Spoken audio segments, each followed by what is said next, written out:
নতুন শহীদ মিনার তৈরি করায় পুরনোটি ভেঙে ফেলা হয়, আর সেই ভেঙে ফেলার দৃশ্য টিকটকে ছাড়েন স্কুলের এক শিক্ষার্থী। তাতেই যত কাণ্ড। সারা দেশের অবঠে শহীদ দিবসে শহীদদের শ্রদ্ধা না জানিয়ে ভেঙে ফেলা হচ্ছে শহীদ মিনার।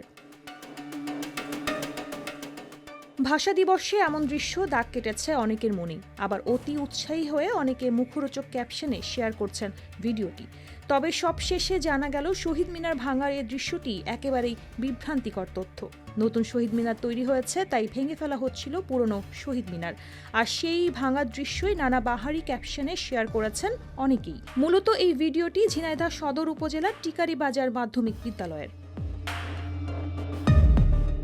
মূল ঘটনা সম্পর্কে জানা যায়, টিকারি সরকারি প্রাথমিক বিদ্যালয় ও টিকারি বাজার মাধ্যমিক বিদ্যালয় দুই শিক্ষা প্রতিষ্ঠান একই সঙ্গে। মাধ্যমিক বিদ্যালয়ের সামনেই সুন্দর টাইলস করা একটি শহীদ মিনার, তার পাশেই কংক্রিটের স্তূপ, যেখানে পুরাতন শহীদ মিনার ছিল। মূলত বিদ্যালয়ের সামনে পাশাপাশি দুটি শহীদ মিনার ছিল। বিদ্যালয়ে খেলার মাঠ সংকট থাকায় পুরাতন শহীদ মিনারটি ভেঙে অপসারণ করা হয়েছে। এ বিষয়ে ভিডিও ধারণ করা শিক্ষার্থী সাব্বির গণমাধ্যমকে বলেন, ভিডিওটি পোস্ট করা আমার ভুল হয়েছে, আমি বুঝতে পারিনি এটি এত ভাইরাল হবে।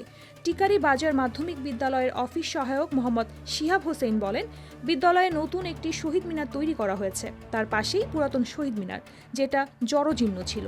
এছাড়া বিদ্যালয়ে খেলার মাঠ স্বল্পতা এবং পাশাপাশি দুটি শহীদ মিনার থাকার কারণে পুরনো শহীদ মিনার ভাঙার সিদ্ধান্ত হয়। এ কারণে গত 12ই ফেব্রুয়ারি এই শহীদ মিনার ভাঙা হয়।